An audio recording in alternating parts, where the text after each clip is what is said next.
ahangaha duhagaze rero ni mu karere ka Gasabo mu murenge wa Gisozi, akaba ari mu mudugudu wa Kanyinya. Rero reka tubabwire duti iyi ni Alpha TVN Rwanda. Ahangaha rero turi na ahasenyewe abantu kubwo kubakiza inkangu cyangwa se ibibazo bari basanzwe batuye mu manegeka, ariko ubu tuvugana nyuma yuko umuryango ugizwe n'abantu bane bose uhasize ubuzima. Niyo mpamvu rero leta yiyemeje gukura aba bantu muri iki kibanza mubona kitari gitoya, cyagizeho n'ingaruka ku bandi baturage basaga imiryango 700 cyangwa se ingo 700 zose zazituye ngo kugira ngo hatazagira numwe uhaburira ubuzima. Rero niyo mpamvu turahanga rero twahageze rero, ariko mbere ko tuya kwinjira mu nkuru yacu tubabwire duti nyaboneka tuye gutangira ko byatangiye bimeze ku itariki 20 Nzeri 2023 nuko urugendo ndetse n'intekerezo zo gutangira kwimura aba baturage bari batuyanga. Harimo abapangayi bakodeshaga, harimo na ba nyirinzu abitwa ba nyine ba landlords cyangwa se babandi ba nyirinzu bari baraho ngaho. Ndi Alpha nibigira rero, iyi ni Alpha TVN Rwanda. Twafashe umuhanda munini gwera Inyabugogo dukomeza tuza duca ku Kinamba tugera ku rwibutso rwa Gisozi, tukomeza neza twinjira hazwe mu Budurira, tujya hirya gato hirya ahakikije neza aho ubona neza igishanga gitandukanya Gisozi ndetse n'Agatsata. Aho niho duhagaze rero ubu tuvugana, turimo turareba ese nyuma yuko byimuwe aba bantu ubuzima bwabo babayeho bate, aba bantu ubuzima bwabo bumeze bute. Gusa ikiza tuzi ni uko leta y'u Rwanda yabagiriye neza, imenya ikibazo cyabo mbere yuko bahitanywa n'ibibazo birenze ibyo bahuye nabyo. Nyuma y'imvura rero yaguye kuwa gatatu tariki 20 Nzeri 2023 igateza urukuta kuridukira ku nzu yari irimo umuryango w'abantu bane, bose bagitaba Imana, umugore, umugabo, abana babiri, bose bagasiga ubuzima mu ijoro rimwe, aho mu gitondo induru ndetse n'ibibazo byose byazindukiye ku miryango y'abaturage bari batuye aho ngaho. So turageze rero nyuma yuko abantu bazinze twaburi wese agazinga akarago azenguruka ashakisha aho yerekeza, cyane yuko umujyi wa Kigali, leta y'u Rwanda n'abandi bavuze ati aho kugira ngo hapfe imiryango myinshi, ahubwo reka dufatirane hakiri kare nta kintu cyose cyari cyaba. Rero nubwo buryo rero uraza kubona mu mashusho yacu abikoreye ibikoresho byabo bagenda, atari ko bahunze, ahubwo ari kugira ngo bajye gushakira ubuzima bwabo, ubuzima bwiza bw'ejo hazaza.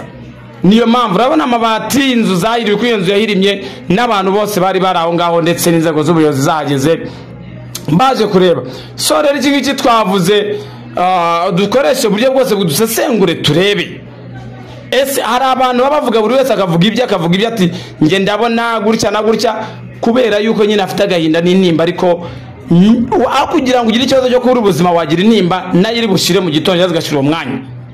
Niyo mpamvu Alpha TVN Rwanda twageze habereye iki gikorwa cyo gusenywa, kandi ko kunabirebye neza utazaye marangamutima, aba bantu bari batuye habi, bari batuye mu manga, bari batuye mu manegeka, bari batuye ahantu hadakwiriye kuba haboneka amahoro y'ikirere ndetse n'ubutaka, kuko ubutaka bwangaha busa nkaho ari ubutaka buseseka aho ngaho. Umuryango wa Royizi Ndorimana, uyu nguyu yaba umugore we n'abana babiri, umuhungu n'umukobwa, bitabye Imana kuwa gatatu tariki 20 Nzeri 2023. Ni inkuru yabyukiye ku miryango y'abantu bari baturanye n'uyu mugabo.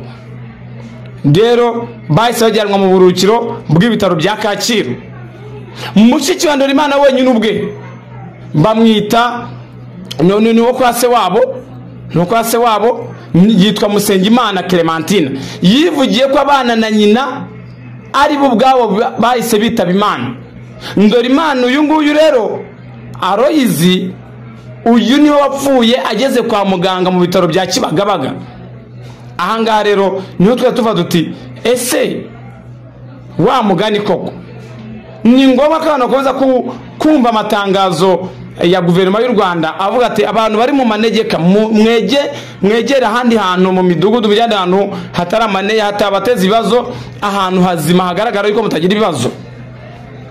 Gusa umunyamabanga nshingwabikorwa w'akarere ka Gasabo umwari Pauline yavuze ko ngo webwe yarahageze ati abaturiye bose bo muri iyo midugudu yaba Rukeri ya mudugudu wa Kanyinya aba bose bafashe ukaterateranya urasanga bose bari bagizwe n'amasibo 13 bati bose bimuke bagende kandi bimuke bitarenze kwa kangahe kwa kane vango imvura yaguye kwa gatatu kwa kane 21 Nzeri cyo bambuye na 23 batabagira ate bakurwama bivuga ngo tariki 20 iyi mvura rukukuba yarimo umuyaga mwinshi imvura yarimo ikintu cyitwa rwose imvura ikomeye cyane yatumye abantu hasiga ubuzima.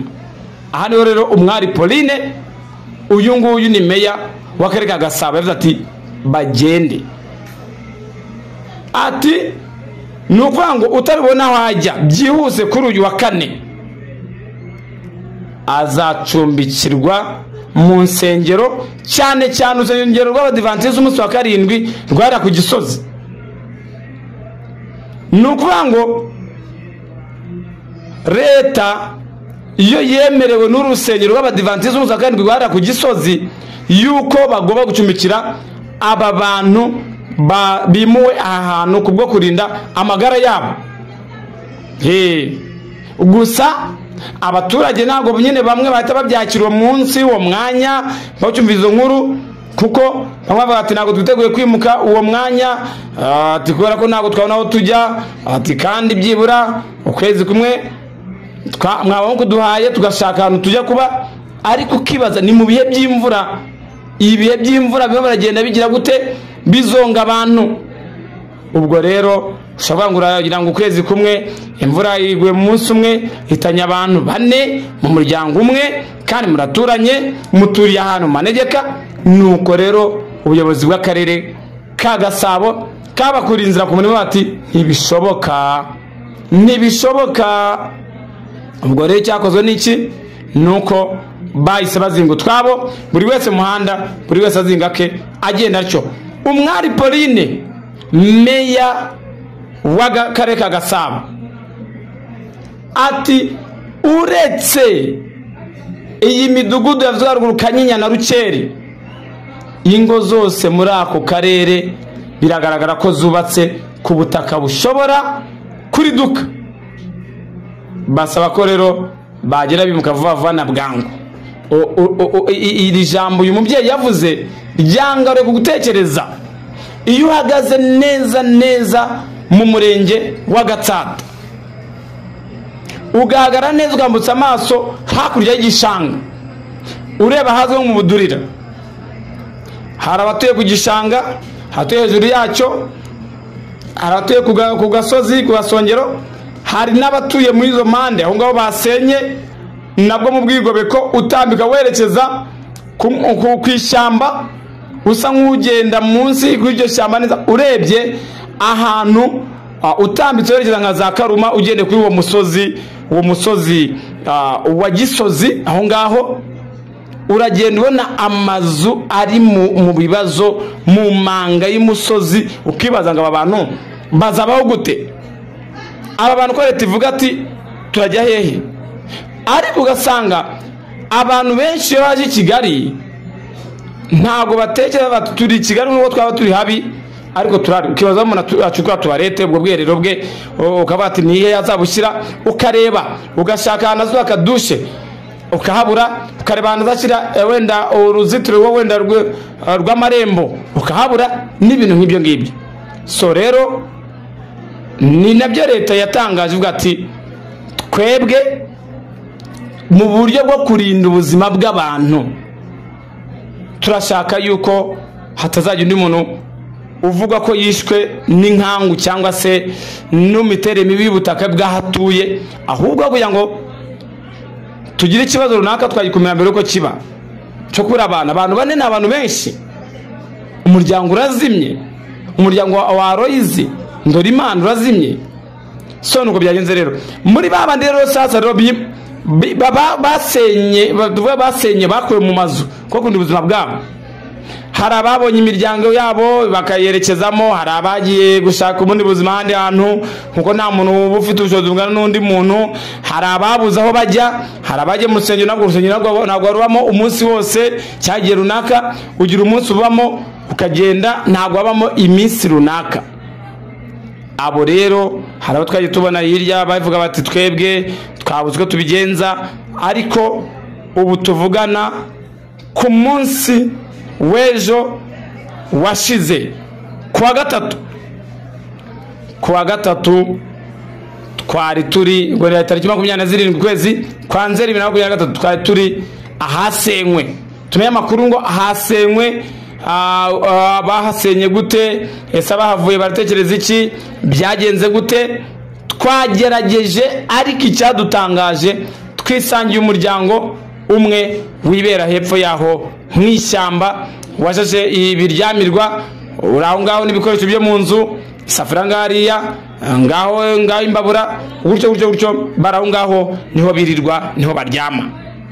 Abangaba tukibaza tutese abangaba bafite ubundi buryo kibundi bwo kuba bwagira aho bajya. Gusa niba ko twamenye nuko babwiye TVN Rwanda yuko nubwo batifuje ko amajwi yabo ajya agaragara n'amashusho, bati hari n'abandi bagiye gukora bari gutera imugora bakaryama hano hafi yacu turi. Ibi urabyumva nande nko kwenda ari abantu badafite ubushobozi runaka bwo gukora ibi n'ibi.